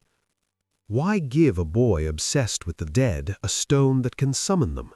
On the surface, it seems like an act of profound cruelty, a temptation that could drive the boy mad. But Dumbledore understood the agonizing psychology of the final march. He knew that physical courage would not be enough when Harry finally realized the truth of his own existence as a Horcrux. When the moment came to walk unarmed into the dark forest and offer his neck to the executioner, the terror of stepping into the abyss would be enough to break even the strongest mind. The Resurrection Stone was not meant to pull the dead back into the world of the living. It was meant to give Harry the strength to join them. Dumbledore knew that Harry needed a bridge. He needed the spectral, loving presence of his mother, his father, his godfather, and his beloved teacher to walk beside him, buffering the cold, paralyzing reality of his impending murder. He gave Harry the stone so that the boy would not have to face the ultimate sacrifice alone. But the genius of the placement lay in the mechanism of the snitch itself. It would only open at the close. Dumbledore ensured that Harry could not access the stone until the very last possible moment, preventing the boy from becoming trapped in a seductive illusion of the past, a trap Dumbledore himself had almost fallen into decades prior. Harry had to live, struggle, and fight without the stone until the exact second he accepted his own death. Yet giving Harry the courage to die was only half the equation. The Grand Master still needed to ensure the destruction of the remaining pieces of Voldemort's soul, and for that, Harry required the Sword of Gryffindor. The sword had hung openly in the headmaster's office for years. Why, if Dumbledore intended for Harry to have it, did he not simply hand it over while he still drew breath? The answer lies in Dumbledore's flawless anticipation of political interference. If he had given Harry the blade, the corrupt ministry would have undoubtedly seized it the moment Dumbledore fell, claiming it as a historical artifact of the state. By bequeathing it in his will, Dumbledore forced a legal and public acknowledgement of Harry's right to the weapon, even as he knew the ministry would stubbornly withhold it. He had already replaced the real sword with a flawless fake, leaving the true goblin-wrought silver in the custody of his most trusted, most deeply despised agent, Severus Snape. This brings us to the most convoluted, terrifyingly brilliant paradox of Dumbledore's entire overarching scheme. The plan for the delivery of the sword was inextricably linked to the ultimate fate of the most dangerous weapon on Earth, the Elder Wand. Dumbledore had arranged his own death at Snape's hands. The surface-level intention was dual-purpose, to spare Draco Malfoy's soul from the tearing agony of murder, and to secure Snape's unshakable position as Voldemort's most trusted lieutenant. But the deeper, far more intricate layer of this orchestrated assassination concerned the allegiance of the Death Stick itself. Dumbledore intended to die undefeated, willingly surrendering his life to break the bloody lineage of the Elder Wand. But what if the wand interpreted Snape's act of mercy as a defeat? If Snape became the master of the Elder Wand, he would instantly become Voldemort's ultimate target. Dumbledore knew the Dark Lord would relentlessly pursue the most powerful wand in history, and he knew Voldemort would eventually deduce that Snape was its master. This is where the Grand Master's manipulation of both fate and human emotion reaches its absolute zenith. Dumbledore intended for Snape, operating as the shadow headmaster of Hogwarts, to eventually deliver the Sword of Gryffindor to Harry, but he did not intend for it to be a simple, peaceful handover. The strategic interpretation of this final gambit suggests a staggeringly calculated choreography. Dumbledore's portrait, hanging in the office Snape now occupied, would have instructed the double agent to find Harry and engage him in a duel. Snape was to fight, and he was to intentionally lose. Harry, fueled with immense grief, exhaustion, and a burning hatred for the man he believed murdered his mentor in cold blood, would have fought with ferocious, desperate power. When Harry inevitably disarmed Snape in this staged confrontation, he would claim the sword. But far more importantly, the invisible, magical allegiance of the Elder Wand would shift from Severus Snape to Harry Potter. Harry would become the master of the ultimate weapon without ever realizing it, without ever holding the physical wood in his hand. Later, when Voldemort inevitably slaughtered Snape to claim the wand's power, he would be wielding a stolen, disloyal tool. And when the final confrontation occurred, when Voldemort raised the Elder Wand to strike down the boy who lived, the wand would absolutely refuse to kill its true master. The killing curse would rebound upon the caster, Voldemort would annihilate himself, and Harry's soul would remain entirely pristine, unsullied by the act of taking a life. Dumbledore's plan was designed to weaponize Voldemort's own lack of understanding, using the Dark Lord's lust for supreme power as the very mechanism of his own destruction, all while keeping his champion's hands perfectly clean. But the grandest designs of men, even men of unparalleled magical genius, are eternally vulnerable to the chaotic, trembling hesitations of the human heart. For all his omniscient foresight, Albus Dumbledore could not control the desperate terror of a teenage boy pushed to the absolute edge of his sanity. The meticulously crafted chain of allegiance for the Elder Wand, a plan entirely dependent on a staged cooperative execution between two consenting adults, shattered into a million irreparable pieces in the freezing, wind-whipped air of the astronomy tower. Dumbledore stood against the ramparts, his body ravaged by the suffocating poison of the Emerald Potion, his blackened hand throbbing with the curse that was already claiming his life.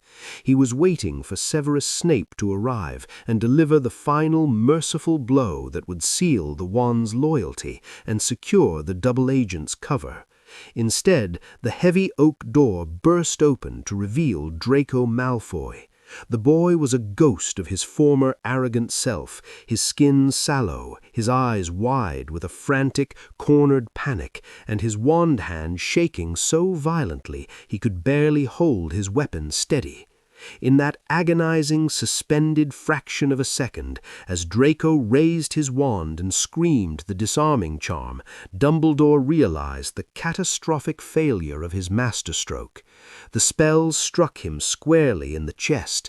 The legendary Elder Wand, the Death Stick, the Wand of Destiny, flew from Dumbledore's weakened grasp and clattered uselessly onto the stone floor. It was a mundane, almost pathetic end to a century of undisputed ownership. But the invisible, sentient magic of the wand did not care about the grand scheme. It did not care about the impending war or the protection of Harry Potter's soul. It recognized only the fundamental law of its own bloody existence. Its master had been vanquished against his will. In that fleeting moment, before the other Death Eaters even breached the tower, the allegiance of the most powerful weapon on earth silently, permanently shifted to a terrified, weeping 16-year-old boy. Dumbledore possessed the skill to perform wandless magic. He could have easily retrieved the wand, incapacitated Draco, and forced the timeline back onto his preferred track. But doing so would have violated the very core of his overarching philosophy. To attack Draco, to force the boy into a lethal confrontation, would have irreparably torn the young Slytherin's soul, a tragedy Dumbledore had explicitly sworn to prevent. And so the Grand Master made his final, most profound sacrifice. He accepted the ruin of his perfect plan. He allowed himself to be disarmed, leaning weakly against the cold stone, speaking softly and offering redemption to the boy who had come to murder him.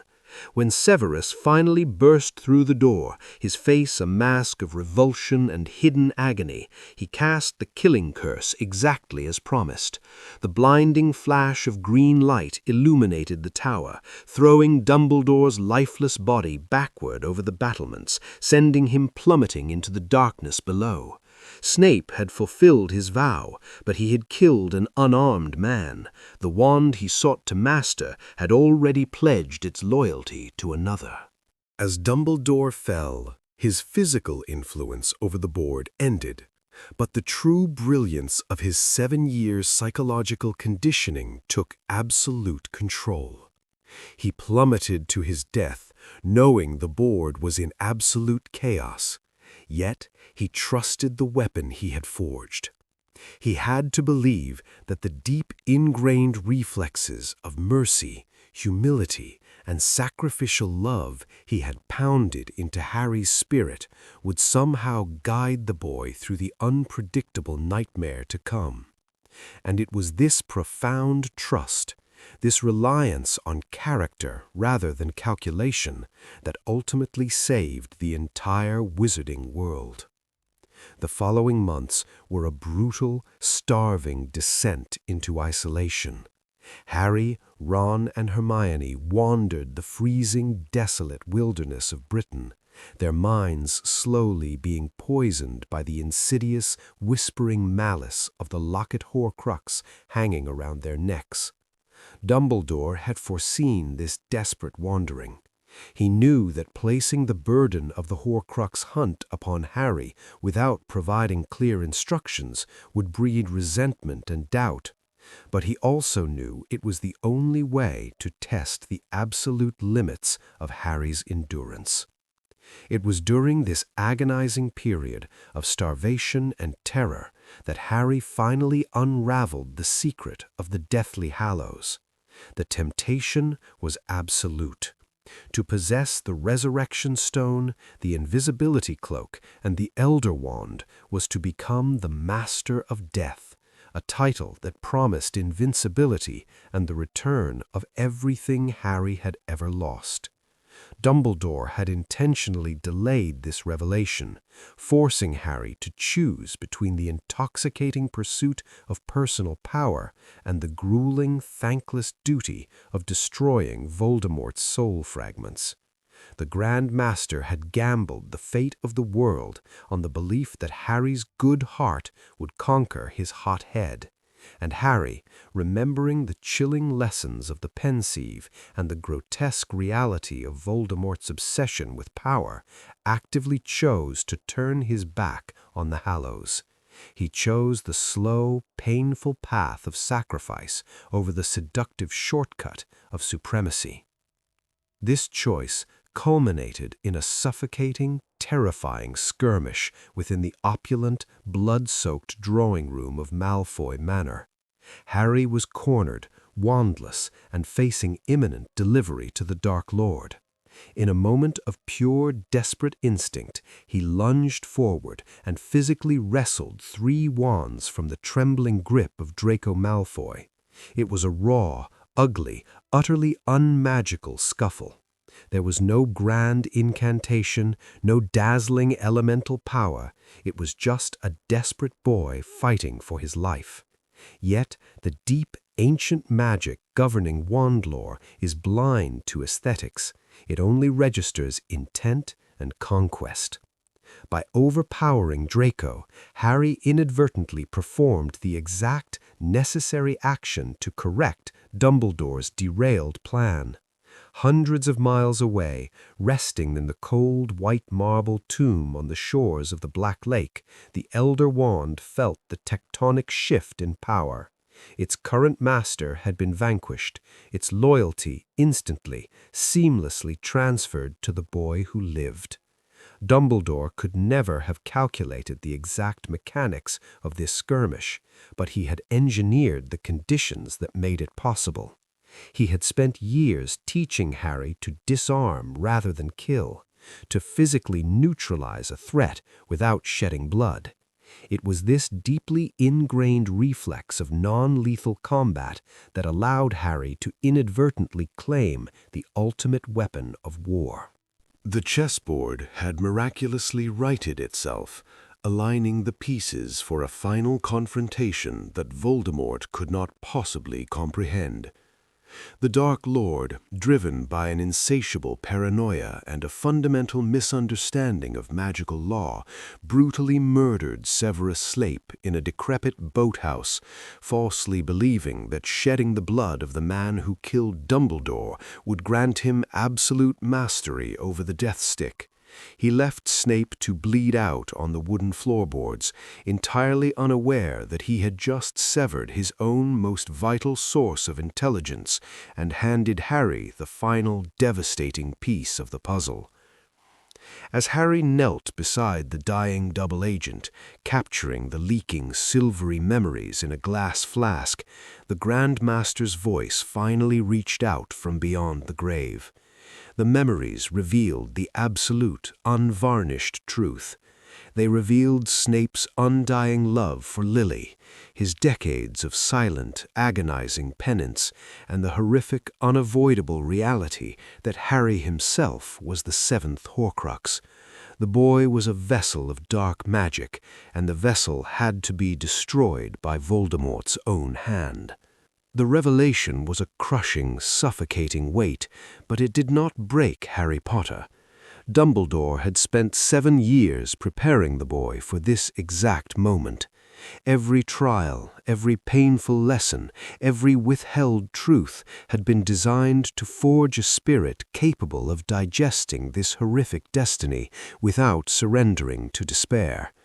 Harry did not run, he did not attempt to hide, nor did he seek to negotiate for his life. He accepted his fate with a quiet, terrifying grace. He walked out of the castle, past the bodies of his fallen friends, and stepped into the dense, suffocating darkness of the forbidden forest. He pressed the cold, golden metal of the Snitch to his lips, whispering his acceptance of the end, and the resurrection stone finally tumbled into his palm. Dumbledore's final gift had unlocked.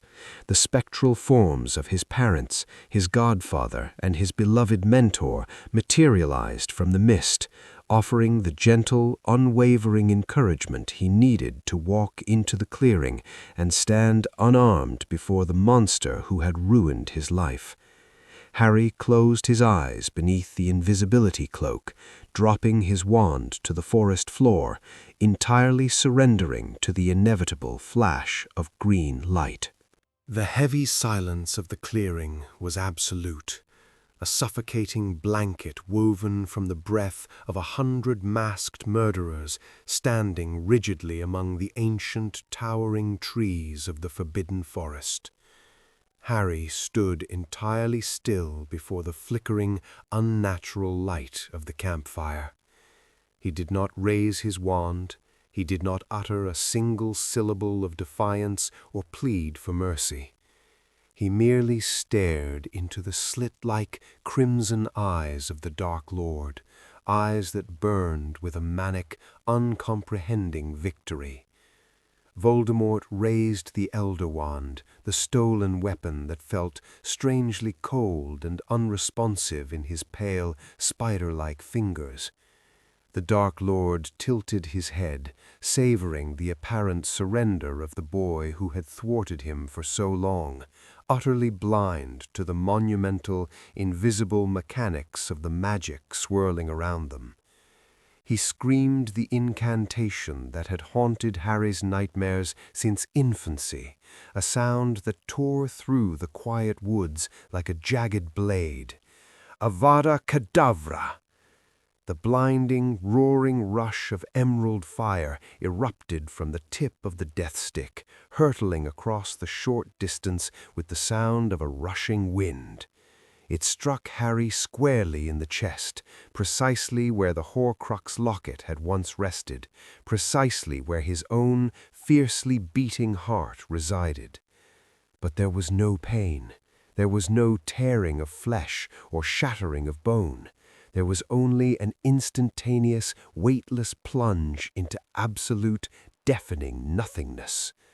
The Grand Master's ultimate gamble had been struck, the sacrifice was complete, and the board went completely dark. When consciousness slowly, haltingly returned, it did not bring the damp chill of the forest floor, the scent of crushed autumn leaves, or the jeering laughter of Voldemort's followers. It brought a profound, enveloping warmth and a bright, featureless purity that stung his closed eyelids.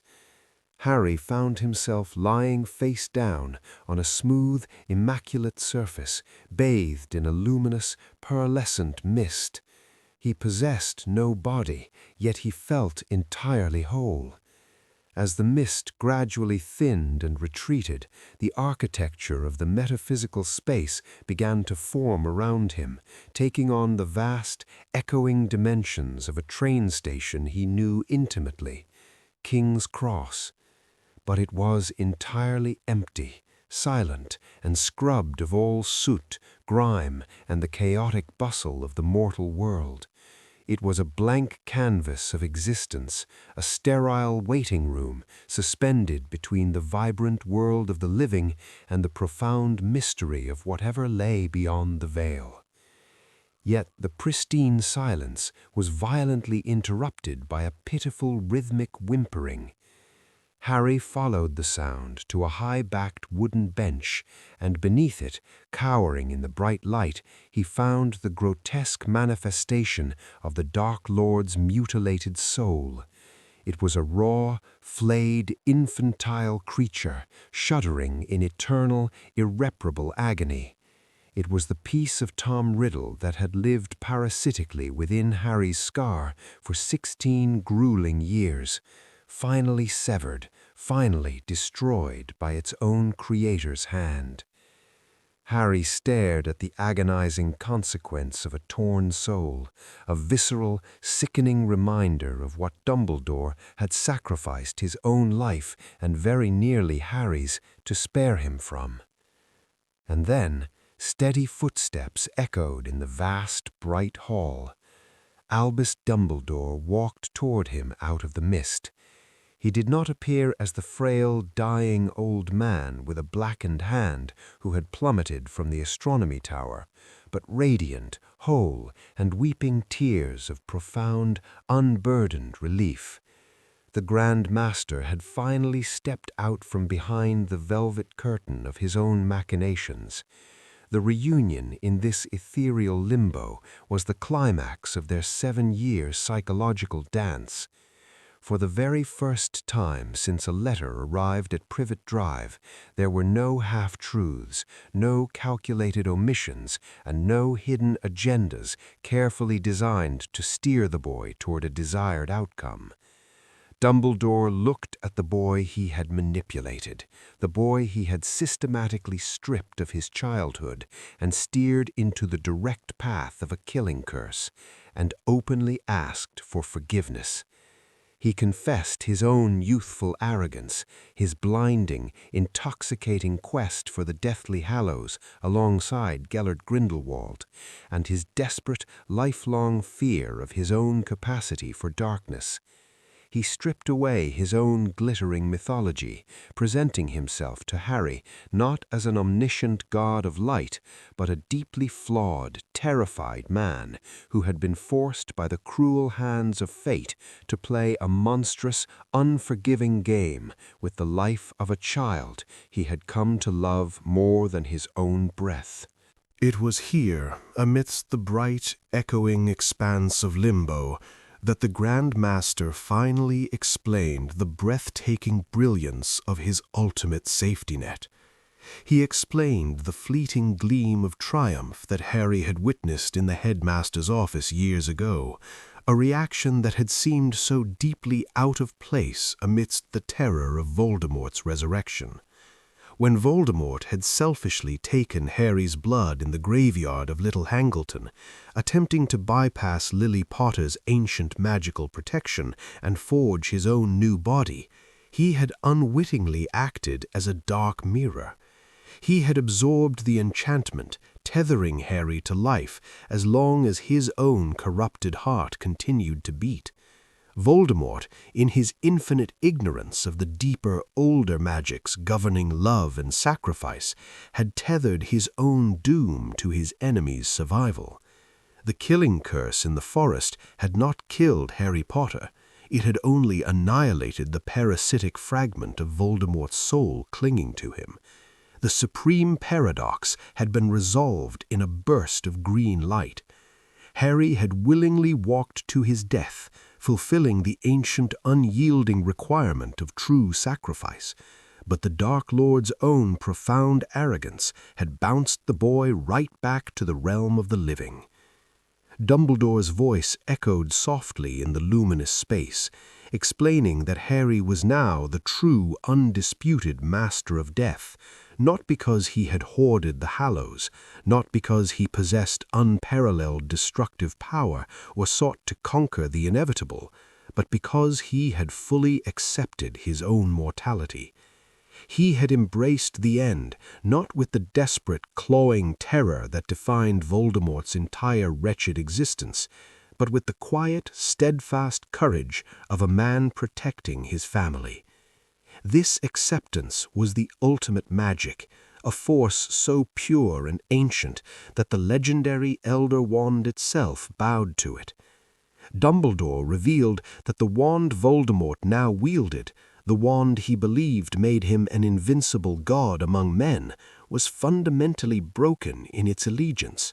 It would never, under any circumstances, strike down Harry Potter, because Harry Potter had conquered the fear that gave the wand its bloody power. The Grand Master had woven a trap so intricate, so heavily dependent on the predictable arrogance of the enemy and the unpredictable grace of a teenage boy, that it defied all conventional magical theory. As the pristine train station began to slowly dissolve back into the swirling mist, Dumbledore offered Harry the final, ultimate choice. He could board a spectral train and go on, leaving the war, the pain, and the fractured, bleeding wizarding world behind him forever. He had paid his price. He had earned his rest. Or he could wake up on the damp, leaf-strewn floor of the Forbidden Forest and finish the game. The Grand Master did not issue an order. He did not manipulate, guilt, or guide. He simply laid the reality of the board before his champion and stepped back into the light. Harry looked at the weeping, ruined fragment of Voldemort's soul, a creature entirely incapable of salvation, and he thought of the people still fighting, still dying within the crumbling, burning walls of Hogwarts. The terrarium was gone. The Grand Master's control was completely relinquished. Harry Potter was no longer a pawn, a vessel, or a weapon forged in the dark. He was a free man, armed with the absolute truth of his own existence, and he chose to open his eyes. The damp, freezing earth of the forbidden forest pressed against his cheek, carrying the pungent metallic scent of crushed pine needles, ancient moss, and the faint, lingering ozone of dark magic. Harry Potter did not gasp for air. He did not twitch a single muscle. The conscious choice to open his eyes in the white mist of King's Cross had translated into the profound, agonizing discipline of feigning death in the physical world. He was acutely aware of every grain of dirt biting into his skin, the sharp chill of the autumn night settling into his bones, and the heavy, suffocating silence that had fallen over the clearing. Through the bruised slits of his eyelids, he could just barely perceive the shifting, distorted shadows cast by the dying campfire. The air was thick with a palpable, almost electrical tension. It was not the triumphant, roaring jubilation of a victorious army. It was the hesitant, terrified stillness of a pack of wolves, unsure if the alpha had just broken his own neck. The Grand Master's intricate web of magical theory had predicted a rebound, a resonant shockwave when the killing curse annihilated the parasitic soul fragment, and the physical reality of that prediction was currently playing out just a few yards away. Lord Voldemort, the self-proclaimed immortal conqueror, had not remained standing. He had been thrown backward by the sheer catastrophic force of his own rebounding magic, collapsing onto the forest floor like a discarded marionette with its strings brutally severed. The Death Eaters did not rush to congratulate their master. They murmured in terrified, hushed whispers, shuffling their heavy boots against the roots, paralyzed by the sudden, incomprehensible vulnerability of their god. When the Dark Lord finally stirred, his voice was thin, reedy, and laced with an unmistakable undercurrent of raw panic. He demanded to know if the boy was dead. He did not approach the body himself. For all his boasting, for all his monstrous power, Lord Voldemort was fundamentally terrified of the teenager lying in the dirt. He feared the inexplicable magic that had just blasted him off his feet. He ordered another to verify the kill. The soft, hesitant crunch of footsteps approached. Harry focused every ounce of his willpower, every lesson of mental fortification he had ever gleaned from the agonizing occlumency sessions in the dungeons, into slowing his own heart rate. He became entirely slack, a vessel emptied of life. Soft, trembling hands turned him over, fingers brushing against his face, pulling back an eyelid, creeping down to the base of his throat to feel for the rhythmic drumming of a pulse. It was Narcissa Malfoy. In this infinitesimal suspended moment, the entire fate of the wizarding world rested upon the delicate shoulders of a desperate mother whose only true allegiance was not to a dark ideology, but to the survival of her own son. She felt the steady, undeniable thumping of life beneath her fingertips. She knew the Dark Lord had failed. She knew the boy who lived had survived the killing curse for a second time. But she did not cry out in alarm. She leaned down, her face inches from his, her long blonde hair shielding his face from the piercing gaze of the surrounding murderers, and she whispered a single, desperate question. Is Draco alive? Is he in the castle? Harry breathed the faintest, almost imperceptible whisper of confirmation. Yes. That single syllable was the final, devastating manifestation of Dumbledore's overarching thesis. Love, in all its fierce, irrational, protective glory, would always conquer the cold, calculating mechanics of fear. Narcissa Malfoy sat up and lied directly to the face of the most accomplished, ruthless legilimens of the age. She declared the boy dead. The clearing erupted. The paralyzing tension shattered into a cacophony of roaring, bloodthirsty cheers, a grotesque celebration of murder echoing through the ancient trees. Voldemort, his confidence suddenly restored by the false validation, reveled in his perceived triumph, but he could not resist a final sadistic display of dominance. He raised the Elder Wand and cast the Cruciatus Curse directly at Harry's limp form. Harry braced for the mind-tearing, bone-shattering agony he had experienced in the graveyard years prior. The curse struck him, physically lifting his body into the air, throwing him violently against the forest floor. But the excruciating, blinding pain never materialized. The death stick, the ultimate weapon of torture and execution, refused to inflict true suffering upon its rightful master. Harry was bruised by the impact with the ground, but the magical torture simply washed over him like a cold breeze. The wand was utterly broken in its allegiance to Voldemort. The ultimate cruelty, however, was reserved for the man who had loved Harry with the simple, unwavering devotion of a gentle giant. Voldemort commanded Rubeus Hagrid, who was bound and tethered to a thick oak tree, to carry the body back to the castle. Hagrid's massive hands, trembling with a grief so profound it seemed to shake the very foundations of the forest, scooped Harry from the dirt. The physical sensation of being cradled in those enormous arms was agonizing for Harry. He could hear the wet, ragged sobs tearing from Hagrid's chest, the heavy, hot tears falling like rain onto his own face. It was a heartbreaking symmetry. The very man who had carried a sleeping infant out of the ruins of Godric's Hollow, delivering him to the dark doorway of the Muggle world, was now carrying what he believed to be the boy's corpse out of the shadows of the forest. Hagrid wept for the loss of hope, for the extinguishing of the light, entirely unaware that he was cradling a living, breathing weapon that had just successfully neutralized the enemy. The procession began its slow, triumphant march out of the woods. The Death Eaters marched in a protective phalanx around their master, their wands raised, casting long, eerie shadows that danced wildly against the tree trunks. Voldemort walked at the forefront, his snake-like face twisted into a mask of pure, arrogant ecstasy, a monstrous spider who believed he had finally devoured the fly. But as they marched toward the crumbling, smoking silhouette of Hogwarts Castle, breaking through the edge of the tree line and stepping onto the dew-soaked grass of the grounds, a profound, invisible shift occurred in the magical atmosphere.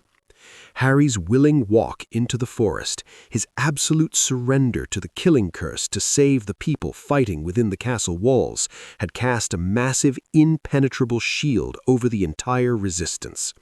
It was the exact same ancient, blood-deep magic that Lily Potter had invoked in the nursery 16 years prior, but magnified to a breathtaking collective scale. Dumbledore had orchestrated a scenario where Harry's sacrifice would not only destroy the final Horcrux, but would actively immunize every single defender of Hogwarts against the Dark Lord's magic. The Grand Master had turned the boy into a living shield for the entire world. The Death Eaters were marching toward a castle they believed to be broken and defenseless, completely blind to the reality that they were walking directly into a fortress protected by the most powerful, unbreakable magic in existence. The final phase of the war was about to begin, and the Dark Lord had already lost. The dawn was bleeding over the jagged silhouette of the Scottish mountains, painting the sky in bruised shades of violet and ashen gray. It was a cold, indifferent morning that illuminated the absolute devastation of Hogwarts School of Witchcraft and Wizardry. The ancient stone walls were pulverized, the grand courtyards choked with rubble, and the air was thick with the suffocating stench of pulverized mortar and drying blood. The defenders of the castle, a battered, exhausted contingent of students, teachers, and members of the Order of the Phoenix, stood shivering in the ruined entrance hall. They had fought with the ferocity of lions, giving every ounce of their magical and physical strength to hold the line, waiting for the boy who lived to fulfill his mysterious, solitary destiny. And then the chilling, magically magnified voice of the Dark Lord rolled across the grounds, vibrating through the very bedrock of the castle, demanding they come out to behold their shattered hope. They emerged slowly from the smoking ruins, a silent, limping procession of the wounded and the grieving. Professor McGonagall, her usually immaculate tartan robes torn and stained with ash, led the way. Ron Weasley and Hermione Granger, clutching each other's hands with a desperate white-knuckled grip, followed closely behind, their faces pale masks of exhaustion. They looked out across the dew-soaked grass toward the dark, creeping mass of the Death Eater army emerging from the mist. At the center of the phalanx, Lord Voldemort walked with a terrifying serpentine grace, flanked by his most devoted followers. But it was the towering, weeping figure behind him that stole the breath from every defender. Hagrid, his massive shoulders shaking with uncontrollable sobs, carried a limp, familiar form in his arms. The collective gasp that rippled through the survivors was a sound of absolute, soul-shattering despair. It was a sound that Dumbledore, in his coldest, most pragmatic calculations, knew they would have to endure. When McGonagall screamed, a raw, piercing sound of pure agony that tore through the morning air, it was as if the very heart of the castle had broken. Voldemort basked in that scream. He fed upon the collective despair radiating from the crowd, his crimson eyes gleaming with a manic, intoxicating power. He stepped forward, his skeletal hands raised in a gesture of twisted benevolence, and announced to the world that Harry Potter was dead. He claimed the boy was killed while attempting to flee, a pathetic, cowardly lie designed to systematically dismantle the legend of the Chosen One. Voldemort needed more than just a physical victory. He required total psychological submission. He demanded that the defenders kneel, that they swear their undying loyalty to the new regime, or be slaughtered where they stood. Harry, still feigning the absolute stillness of death in Hagrid's crushing embrace, listened to the Dark Lord's gloating. Every muscle in his body screamed to move, to shout, to reveal the truth and end the agonizing despair of his friends. But the lessons of the Grand Master held him fast. Dumbledore had taught him patience. He had taught him the value of allowing the enemy to overextend their hand. Harry waited, his mind sharply focused, feeling the ancient sacrificial magic he had invoked settling over his friends like an invisible suit of armor. He knew that if he revealed himself too soon, Voldemort might retreat, might find a way to manipulate the situation or attack the vulnerable crowd. The Dark Lord had to believe his victory was absolute. He had to be entirely consumed by his own arrogance before the final trap could be sprung. And then the silence was broken not by a cry of surrender, but by the defiant shuffling steps of a single student breaking ranks. Neville Longbottom, bloodied, battered, and trembling with exhaustion, walked slowly toward the Dark Lord. Neville was the ultimate manifestation of Dumbledore's second, hidden objective. For years, Dumbledore had allowed Dolores Umbridge to terrorize the school, forcing the students to organize, to teach themselves how to fight, and to forge their own unshakable resolve in the crucible of tyranny. Dumbledore's army was not just a clever name, it was a literal militia, and Neville had become its beating heart in Harry's absence. He did not step forward to pledge allegiance. He stepped forward to tell the Dark Lord that Harry's death did not matter, that the fight was not over, and that they would never, ever surrender. Voldemort, unable to comprehend such pure, irrational defiance in the face of absolute defeat, decided to make a gruesome public example of the boy. With a flick of the Elder Wand, he summoned the Sorting Hat from the ruins of the castle, forcing it onto Neville's head. The Dark Lord announced that there would be no more sorting, no more houses. Everyone would be a Slytherin, or they would be ash. He cast a non-verbal spell, and the ancient frayed fabric of the Sorting Hat burst into magical flames upon Neville's head. It was a horrifying display of cruelty, designed to break the spirit of the resistance once and for all. But Voldemort had entirely miscalculated the profound ancient magic woven into the very fabric of Hogwarts. He had failed to realize that true courage, the kind of courage Dumbledore had spent a lifetime trying to cultivate in his students, has a tangible, physical power. In a single, fluid motion, Neville shattered the body-bind curse that Voldemort had carelessly placed upon him. He reached deep into the burning hat, his fingers closing around the cold, goblin-wrought silver hidden within its depths. The sword of Gryffindor, the very weapon Dumbledore had painstakingly ensured would be available to a true Gryffindor in a moment of desperate need, answered Neville's call. In that exact same breath, the edge of the forest erupted.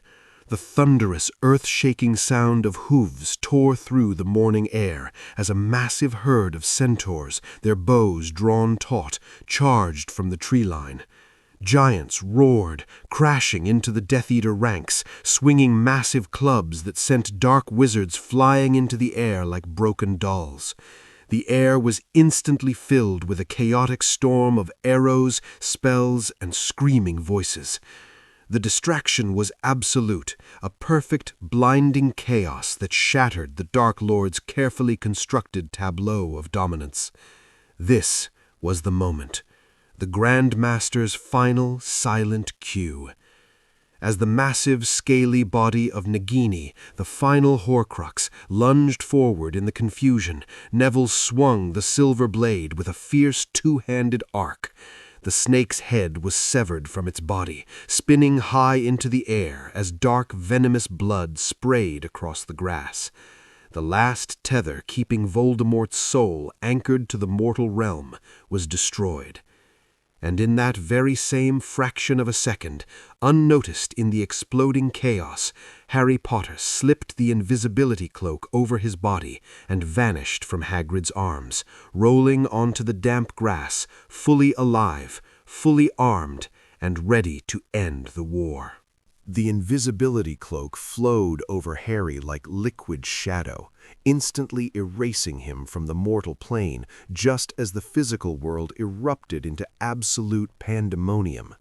He was a phantom, an unseen observer navigating the brutal, chaotic ballet of a war that had suddenly, violently tipped out of the Dark Lord's control.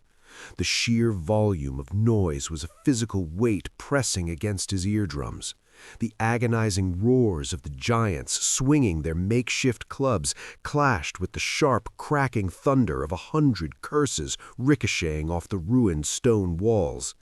Hagrid, his massive chest heaving with exertion and lingering grief, bellowed Harry's name in a voice that cracked with desperate confusion, his huge hands frantically patting the empty, dew-soaked grass where a corpse should have been. But Harry could not pause to comfort him. He could not risk a single sound or a stray brush of fabric. He had to weave through the thrashing bodies of Death Eaters and Defenders alike, moving with the silent, predatory grace of a ghost drawn inexorably toward the center of the storm. Voldemort was a creature of pure, incandescent fury. The cold, calculated superiority he had exuded only moments before was entirely gone, replaced by the frantic, thrashing desperation of a predator that suddenly realizes the cage door has slammed shut. He was screaming, his slit-like nostrils flaring, firing jets of emerald light blindly into the surging crowd. Yet the Grand Master's final, invisible shield held fast. Harry watched in breathless awe as the killing curses, spells fueled by decades of hatred and unimaginable dark power, sparked and deflected off the unseen armor he had forged in the forest. Death Eaters were struck by their own rebounding magic, collapsing into the mud as the defenders of Hogwarts pushed forward with a renewed, ferocious surge of hope.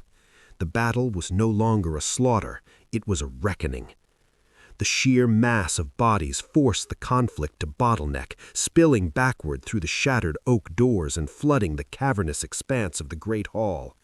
Harry drifted with the tide of combat, his back pressed against the cold stone walls, navigating the labyrinth of dueling wizards. The enchanted ceiling above them, once a mirror of the calm night sky, was a tempest of swirling, angry storm clouds raining dry, gray ash over the combatants. The house tables had been blasted into splinters, creating jagged barricades where students and teachers fought side by side. Harry watched as Arthur and Percy Weasley, their wands moving in perfect synchronized harmony, brought down the Minister of Magic who had sought to institutionalize the Dark Lord's bigotry. He saw the centaurs, their hooves clattering thunderously against the flagstones, driving the remaining Death Eaters into terrified, retreating clusters. But Harry's eyes were locked on the two most lethal points of the battle, the epicenters of a violence so intense it warped the very air around them. In the center of the hall, Voldemort was fighting three of the most formidable wizards alive simultaneously.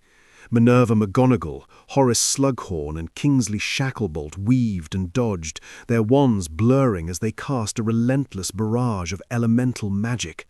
Fire, water, and shattered stone rained down upon the Dark Lord, but he deflected it all with a terrifying, effortless flick of the Elder Wand. He was a force of nature, a hurricane of dark magic, yet his face was twisted in a rictus of profound frustration. He could not kill them.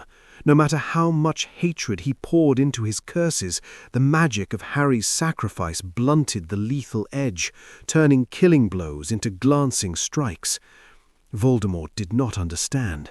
He was fighting a localized distortion of reality that defied every law of magic he had ever studied, a paradox entirely engineered by the man he thought he had defeated months prior.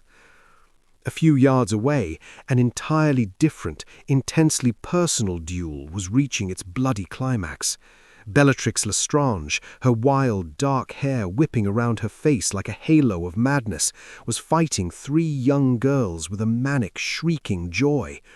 When a killing curse sailed mere inches from Ginny Weasley's head, the battle shifted. Molly Weasley, a woman defined by her maternal warmth, her chaotic kitchen, and her boundless love, cast aside her cloak and charged the most dangerous witch in the world. The duel between them was a terrifying spectacle of raw, untethered power. It was not the precise academic dueling taught in classrooms. It was the brutal, visceral combat of a mother protecting her young. The floor around them cracked and splintered as their spells collided. Bellatrix laughed, a cruel, mocking sound that echoed the very worst of Voldemort's ideology, taunting Molly about the death of her son. That laughter was her fatal error. With a slash of her wand that carried the weight of a mother's unfathomable grief and rage, Molly Weasley struck. Her curse hit Bellatrix squarely in the chest. The mad witch's laughter froze, her eyes bulging with the sudden, impossible realization of her own mortality, before she crumpled to the stone floor, lifeless. The death of his final, most devoted lieutenant shattered the Dark Lord's precarious control. Voldemort's scream was not human. It was the agonizing, tearing shriek of a soul fragment realizing it was entirely alone in the world. The force of his fury blasted McGonagall, Slughorn, and Shacklebolt backward, throwing them through the air like discarded ragdolls. He turned his wand upon Molly Weasley, his crimson eyes blazing with an absolute annihilating hatred. He prepared to strike down the woman who had dared to extinguish his most loyal servant. This was the moment. The culmination of 7 years of grueling cytological preparation, of whispered secrets in darkened offices, of Horcruxes and Hallows, and a prophecy that bound 2 souls together in a lethal orbit. Harry could wait no longer. He tore the invisibility cloak from his shoulders, the silvery fabric falling to the ash-covered floor. He stepped into the clearing between Voldemort and Molly Weasley, raising his wand not in anger, but with the calm, terrifying certainty of a man who already knew the outcome of the game. The sudden, impossible appearance of the boy who lived hit the great hall like a physical shockwave. The cacophony of the battle died instantly, replaced by a silence so absolute, so heavy, it felt as though the very air had been sucked from the room. Hundreds of eyes turned to stare at the teenager standing amidst the wreckage, a boy who had returned from the dead to finish the Grand Master's final flawless symphony. The silence in the great hall was not merely the absence of sound. It was a living, breathing entity, a collective suspension of disbelief that pressed against the eardrums like the heavy water of a deep ocean. The dust motes, illuminated by the pale, bruised light of the Scottish dawn filtering through the shattered high windows, seemed to freeze in mid-air. Hundreds of eyes, wide with a mixture of terror, exhaustion, and sudden blinding hope, were locked onto the boy who had just materialized from the very air itself. Harry Potter stood firmly planted on the cracked flagstones, his wand raised, placing himself as a physical barrier between the Dark Lord and Molly Weasley. He did not look like a legendary savior. His face was streaked with dirt, sweat, and dried blood. His glasses were cracked, and his clothes were torn. Yet he radiated a calm, terrifying certainty that made the surrounding crowd shrink back, instinctively forming a wide, uneven circle around the 2 combatants. The Grand Master's final lesson had taken root deep within the boy's marrow. He was no longer a frightened student reacting to a nightmare. He was the architect of the nightmare's end. Lord Voldemort froze, his skeletal hand clutching the Elder Wand still suspended in the air. For the first time in his long, monstrous existence, the Dark Lord looked genuinely, profoundly shocked. His slit-like crimson eyes widened, darting frantically over Harry's face, searching for the trick, the illusion, the magical anomaly that could explain the impossible. He had seen the boy dead. He had felt the unmistakable rebounding shockwave of his own killing curse. He had paraded the corpse before the broken defenders of the castle. The cognitive dissonance was so violent it seemed to physically stagger him. But the shock was fleeting, rapidly swallowed by a cold, calculating fury. The snake-like face twisted into a mask of pure malice, the thin slits of his nostrils flaring as he took a slow, deliberate step forward. He believed, with the unshakable arrogance that had defined his every failure, that this was merely a temporary delay, a minor magical glitch that he would rectify with a single sweeping motion of the death stick. Harry began to circle. He moved with a slow, deliberate grace, keeping his eyes locked on the crimson slits, tracking his every step. He told the crowd to stay back, his voice ringing out with a startling clarity that echoed off the ruined walls. He declared that this duel belonged to him alone, that the time for collateral damage had passed. Voldemort laughed, a high, cold, mirthless sound that scraped against the nerves of everyone listening. He mocked Harry, asking if the boy intended to use others as his human shield once again, if he expected Dumbledore to swoop in from the grave to save him. The mention of the Grand Master's name was a deliberate, calculated provocation on Harry's part. He needed Voldemort to feel the phantom weight of Albus Dumbledore pressing down upon the board. Harry stopped pacing and looked directly into the monstrous face, his voice steady and devoid of the terror Voldemort expected to see. He told the Dark Lord that there were no more shields, no more Horcruxes, and no more secrets. He explained, with a chilling calmness, the nature of the sacrificial magic that now coated the entire room. He told Voldemort that none of his spells would ever properly bind or harm the people in the castle again, because Harry had walked into the forest fully intending to die for them. He had done exactly what his mother had done for him, casting an ancient, unbreakable protection that Voldemort, in his infinite ignorance of love, could never hope to pierce. The Dark Lord's eyes narrowed, the red irises burning with a sudden, vicious intensity. He dismissed the concept of love as a pathetic weakness, a crutch for the fragile and the cowardly. He raised the Elder Wand, sneering that he held the ultimate power, the unbeatable weapon that had conquered death itself. But Harry did not flinch. He pressed the psychological attack, systematically dismantling the pillars of Voldemort's supreme arrogance. He told the Dark Lord that Dumbledore had always been one step ahead, playing a game Voldemort could not even perceive. The Grand Master's name struck Voldemort like a physical blow. The Dark Lord roared that he had brought about Dumbledore's death, that he had orchestrated the fall of the great Albus Dumbledore.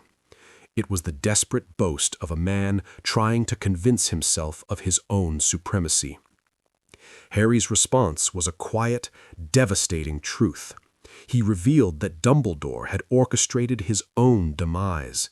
He explained that the headmaster and Severus Snape had planned the death on the astronomy tower months in advance, a consensual act of mercy designed to spare a young boy's soul and solidify a double agent's cover.